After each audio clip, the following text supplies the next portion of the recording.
Just gonna put that here. Ah, Hollywood. The place where one goes to make their lifelong dream of becoming a big-time movie star come true. Provided you're of barely legal age and have a perky pair of tits. My apologies to those that actually have to work their way to the top. The movie world is just sleazy like that. But as about 10 or 20 of you may have guessed, I am quite the enthusiastic consumer of projections on the big screens. But also I am super picky. One, because I have emetophobia. Newsflash to all the comedy writers out there, vomiting isn't funny. Stop it. And two, because certain types of genres start to all look the same. Rom-coms are often some manic pixie dream girl and some creepy slob that she's too good for. Action films are just fight scenes only to settle down because you can't have a movie without a plot. Sci-fi is a string of big academic words just to make the sequence of events seem plausible, often with some political subtext thrown in. Horror is low color temperature on a sunny day plus jump scares, and supernatural and fantasy films are just sexy young people who are actually monsters. And it's always guaranteed that fantasy films are always gonna have a sequel. I like vampires. And three, I'm fucking queer, dude. And for the past couple of years I made it a point to recommend one film per day to my friends throughout Pride Month. And I've tried to keep up with the variety of relevant queer movies that have come out in recent years. Unfortunately, recent typically means within the last 20 years, and that's just films that don't use the bury your gays trope or wasn't directed by the straights. This year I've tried to specifically recommend black queer movies, but the only one I've seen and actually enjoyed was Moonlight. Where are my black lesbians at? Come on, Hollywood. And I mean canon black lesbians, not just speculation about Marie Rambeau or Valkyrie. I'm gonna pause here to give a content warning. Until now, I've only ever talked about the horrible things that gay people do in movies, but this time I will be showing it. Alright, where to begin?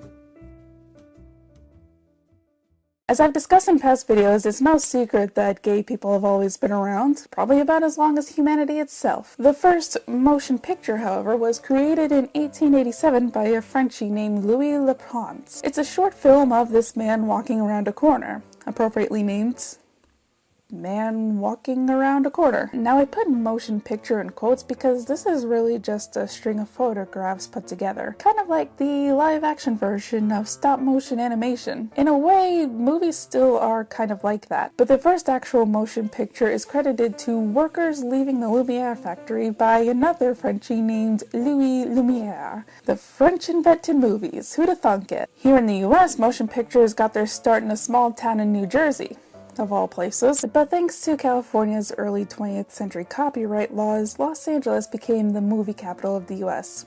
Maybe even the world. Regardless, with new technology comes new responsibilities. Unfortunately, my country has a history of not thinking about that. For example, in 1926, a man from Illinois got away with stealing an airplane because, well, the law didn't recognize airplanes as a motor vehicle. Same with moving pictures. Pictures are a form of art. You can't censor art. That's a violation of freedom of speech. What I'm getting at is that when movies began to take off, there weren't really any rules. At least there were no federal rules, and not towards the films themselves. So you can throw in whatever you wanted into a film so long as they only go as far as bending the rules of society, not breaking them. So you can throw in this kiss between Greta Garbo and Elizabeth Young as long as the final scene has Garbo literally crying over a man. Or this iconic kissing scene with Marlene Dietrich so long as it's just for laughs and she has a romance with the leading man in the film. Then you've got scenes such as this one in the 1922 film Manslaughter, which depicts such decadence and debauchery and make your boomer grandmother's head explode. I mean, provided coronavirus doesn't do that first. But the Catholic Church decided that this was too much. They created the Legion of Decency, which had stricter guidelines than the MPAA. If you can believe that anyone could possibly have a bigger stick up their butt than the MPAA. Anyway, in 1934, this humanoid Mickey Mouse created the Hays Code, forbidding anything that decent people wouldn't want to watch. So, what did that mean for the gays? So as part of my research for this film, I was reading New Queer Cinema by Ruby B. Rich when I came across this quote. If hints and glimpses were the currency of the time, well, gay and lesbian audiences were used to reading between the frames. I'm in this passage and I don't like it. But to this day, this is unfortunately true. Need I remind you, dear viewer, that my Pride Month film recommendations are few and far between in terms of release dates, because I seek out films that are straight up LGBT related. And it gets even more narrowed down because they have to be films where I agree with its message and actually enjoy it. It's a fucking miracle I can come up with 30 of them. But now imagine this. It's the early 1950s and this is the best you've got. All too soon, my secret love. She was interesting, isn't she? So simple and uncomplicated. Must be wonderful to wake up in the morning and know just which door you're going to walk through. She's so terribly normal. You know, there are only two things more beautiful than a good gun. A Swiss watch or a woman from anywhere. You ever had a good Swiss watch? But you don't understand, Osgood. I'm a man. Well, nobody's perfect.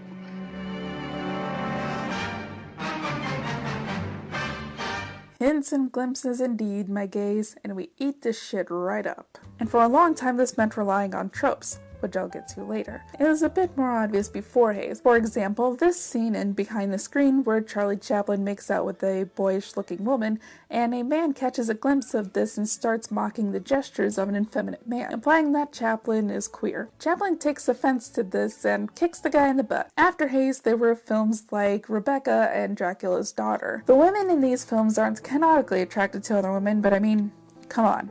Just look at the way they look at other women. No straight girl does that, it's so obvious. That's a nice neck you got there. Would be a shame if someone had a bite, not someone being me.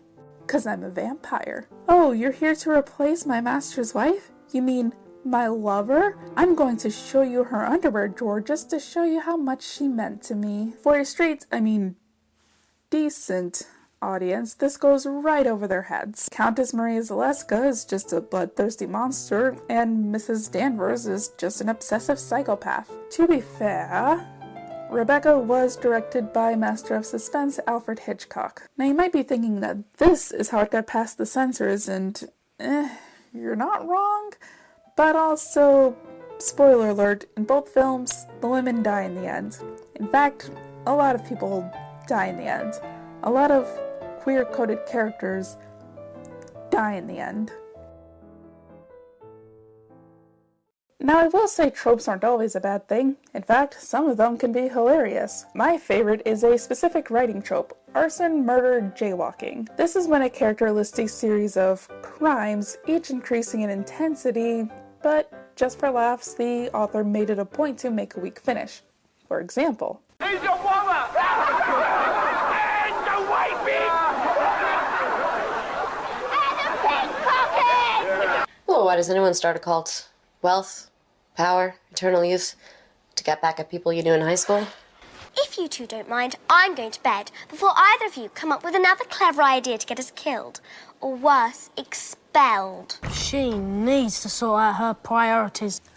never get tired of it. The point is, I don't want the things I'm about to discuss to discourage the writers out there. Tropes are good sometimes. In fact, learning about them gave me a new, maybe even better way of looking at things. I mean, despite my rant at the beginning of the video. However, gay tropes aren't exactly favorable. Some gay people might like them, some may even relate to them, but overall, do we really want to show this to baby gays? Is this encouraging? I'll start with something small. 1. The sissy. Also known as Camp Gay, this character exhibits the stereotype of gay men that we're all familiar with. He's flamboyant, has feminine-like mannerisms, probably talks with a lisp or high pitch or a cringy combination of the two. Don't look at me. I'm hideous. Hideous. What kind of plane is it? Oh, it's a big, pretty white plane with red stripes and curtains in the window and wheels, and it looks like a big Tylenol. And I want my pink shirt back! I want my pink shirt back! It's a tale as old as time, and often this character is likable and charming, and by that I mean they're the supporting character that everyone likes to point and laugh at. If they are more relevant, they become 2. The token. This trope can be applied to race or sexual orientation. This character is the only one of its kind amongst the main cast, maybe even throughout the film. They don't always get a storyline, they're often a stereotype and the butt of jokes made by non-minority characters. They're the butch lesbian, the gay best friend, my black friend, etc. The producer's purpose for bringing in this character is to say, hey look, we're diverse, we're not racist or homophobic, this character is black and gay. Too bad the minorities in the audience see right through that. No wonder Tyler Perry became a big name in black produced media. We're desperate. But you know what? It's better to be the token than 3, the Predator. Calling it the Predator is kind of a me thing. TV Tropes calls this the depraved homosexual or the lesbian vampire. Have I mentioned I like vampires? This character is either an authority figure such as a teacher or is generally just more powerful, like a supernatural creature, like a vampire. It's almost Halloween. I have things on my mind. Mostly vampires. The Predator usually preys, if you will, on the most vulnerable character they can find and try to turn them into a very raging homosexual. In other words, they're the homophobe's boogeyman, the one who might turn their child over to the gay lifestyle. But in the end, the Predator usually gets what's coming to them. Unfortunately, so does the token. 4. Bury your gays. I went over the origin of this one in my Gays in Literature video. To summarize, killing off a queer character was the only acceptable way you can write them. The only time they didn't die, or maybe even got a happy ending, was in Pulp Fictions. Mainstream Hollywood films were no different, especially after the Hays Code was less enforced in the mid-1950s. Rebecca and Dracula's Daughter came out long before that, but a character's less than desirable sexuality became more obvious. And with that... I'm sorry, darling. Stop all the clocks. Cut off the telephone.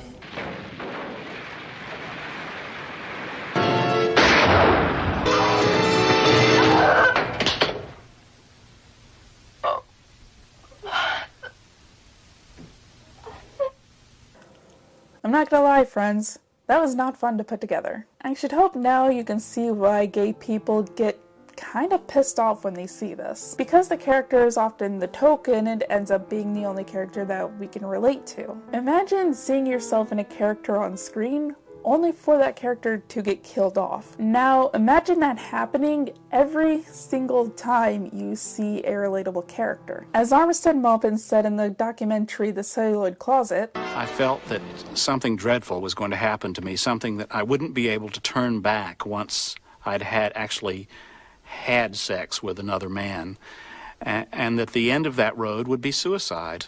And I got that impression from the movies. And that, my fellow queers, is what I mean by the question I started with. Is this encouraging to young closeted queers?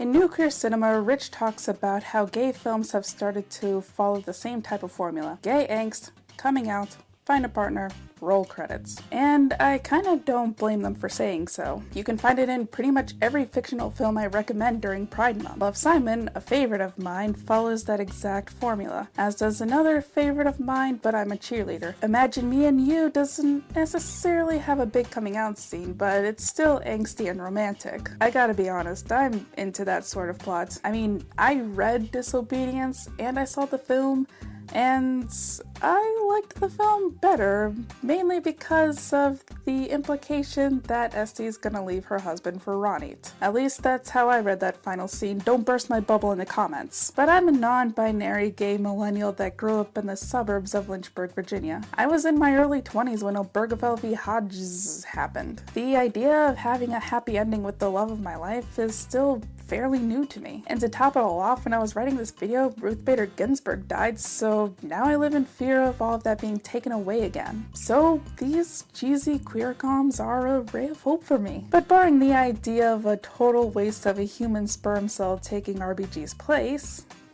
and trying my best to be optimistic that someone better than her will, what would good representation look like to queer Gen Zers and beyond? Canon black lesbians, bisexual knight in shining armor saving her trans lesbian princess, a married couple finding out they're into the same girl, a non-binary activist setting fire to the White House?